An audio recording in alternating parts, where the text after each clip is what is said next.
ഏതാണ്ട് 21 വർഷക്കാലം ഒരു പ്രവാസിയായി ജീവിച്ച ഒരാളെന്ന നിലയിൽ എല്ലാ കാലത്തും മലയാളിയുടെ പ്രവാസത്തെക്കുറിച്ചും അവരുടെ ജീവിതത്തെക്കുറിച്ചും കൊടിയേറ്റത്തെക്കുറിച്ചുമുള്ള അന്വേഷണം എൻ്റെ ജീവിതത്തിൻ്റെ എഴുത്തിൻ്റെ ഭാഗമായി നിലനിന്നിട്ടുണ്ട്.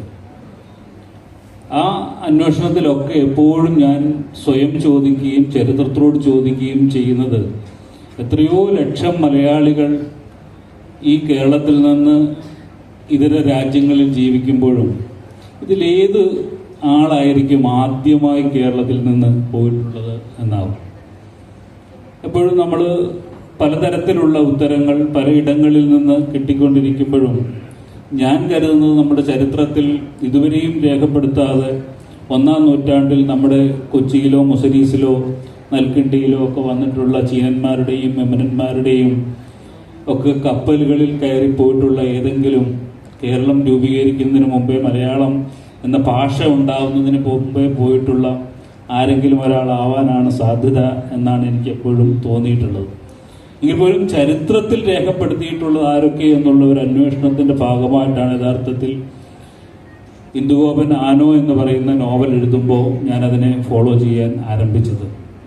ചരിത്രത്തിൽ രേഖപ്പെടുത്തിയിരിക്കുന്നത് വാസ്കോ ഡി ഗാമയ്ക്ക് ശേഷം വന്ന കബ്രാളിന്റെ കപ്പലിൽ 4-5 മലയാളികൾ ഉണ്ടായിരുന്നു എന്നുള്ളതാണ്. ഇടുകേളൻ, പറങ്ങോടൻ, മത്തായി ജോസഫ്, നാരായണൻ എന്ന് പറയുന്ന 5 പേർ ആ കപ്പലിൽ യൂറോപ്പിലേക്ക് പോയിട്ടുണ്ട് എന്ന ഒരു ചരിത്ര രേഖ ഉണ്ട്. അത് ഈ നോവലിലും കടന്നു വരുന്നുണ്ട്.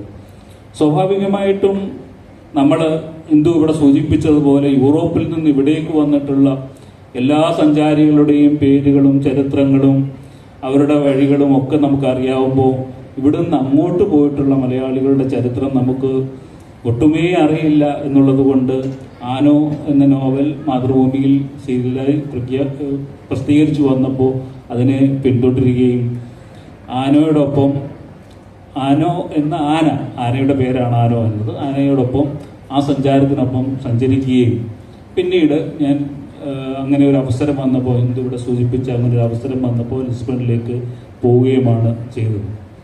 ലിസ്ബണിലേക്ക് പോകുമ്പോൾ സ്വാഭാവികമായിട്ടും ഈ പറഞ്ഞതുപോലെ ആനയെ തേടിയുള്ള ഒരു അന്വേഷണം, നമ്മുടെ മലയാളികളെ തേടിയുള്ള ഒരു അന്വേഷണം, യൂറോപ്യന്മാർ ഇങ്ങോട്ട് വന്നിട്ട് ഇവിടെ ഉള്ള സ്വാധീനം പോലെ തന്നെ അതിനേക്കാൾ നമ്മളെ അത്ഭുതപ്പെടുത്തുന്ന സ്വാധീനം നമുക്ക് അങ്ങോട്ടുണ്ടായിരുന്നു എന്നുള്ള തിരിച്ചറിവ്. ഇപ്പോൾ മഞ്ഞവിൽ മരണങ്ങൾ എന്ന് പറയുന്ന നോവലിനെ കുറിച്ച് സൂചിപ്പിച്ചു. അതിൽ ചിലരെങ്കിലും നിങ്ങളിൽ ചിലരെങ്കിലും ആ നോവൽ വായിച്ചിട്ടുണ്ടാവുമെന്ന് കരുതുകയാണ്. അതിനകത്ത് ക്രിസ്റ്റി അന്ത്രപ്പേറിൻ്റെ പൂർവികൻ ആൻഡ്രൂ പെരേര യഥാർത്ഥത്തിൽ ലിസ്ബണിൽ നിന്ന് കൊച്ചിയിലേക്ക് വന്നിട്ടുള്ള ആളാണ്. പോർച്ചുഗലിലെ ലിസ്ബണിൽ നിന്ന് കൊച്ചിയിലെത്തുകയും കൊച്ചി രാജാക്കന്മാരുടെ സാമന്തന്മാരാവുകയും അവിടുത്തെ പട്ടാളത്തെ ആദ്യമായി യൂറോപ്യൻ രീതിയിൽ പരിശീലിപ്പിക്കുകയും ചെയ്തിട്ടുള്ളത് ആൻഡ്രൂ പെരേരയാണ്.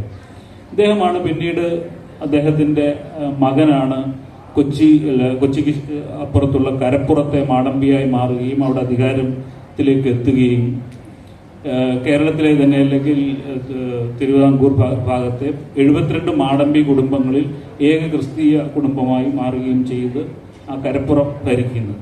അവരുടെ തുടർച്ചയായിട്ടാണ് ആ നോവലിൽ പിന്നീട് അവർ പോണ്ടിച്ചേരിയിലേക്ക് പോകുന്നു, അത് കഴിഞ്ഞ് ഡീഗോ ഗാർഷ്യയിലേക്ക് പോകുന്നു, അന്ത്രപ്പേർ കുടുംബമായി പോകുന്ന ആ ചരിത്രം പറയുന്നു. അപ്പോൾ സ്വാഭാവികമായിട്ടും അവരുടെ പൂർവികൻ വന്ന ഇടമെന്ന നിലയിൽ ലിസ്ബണോട് ഒരു വലിയ താല്പര്യമുണ്ട്. പിന്നീട് ഈ നോവലിൽ മഞ്ഞുവിൽ മരണങ്ങൾ എന്ന് പറയുന്ന നോവലിൽ ക്രിസ്റ്റിയുടെ വലിയ പപ്പ എന്ന് പറയുന്ന ആൾ തങ്ങളുടെ രാജ്യമൊക്കെ നഷ്ടപ്പെട്ട് നാളെ ഒരിക്കൽ രാജ്യം തിരിച്ചു കെട്ടും എന്ന് പറയുന്ന ജീവിക്കുമ്പോഴും അദ്ദേഹം എപ്പോഴും പിന്തുടരുന്നത് മാനുവൽ 1-ാമൻ രാജാവിൻ്റെ ഭക്ഷണക്രമമാണ് എന്ന് നോവലിൽ ഒരു ഇടത്ത് പറയുന്നുണ്ട്.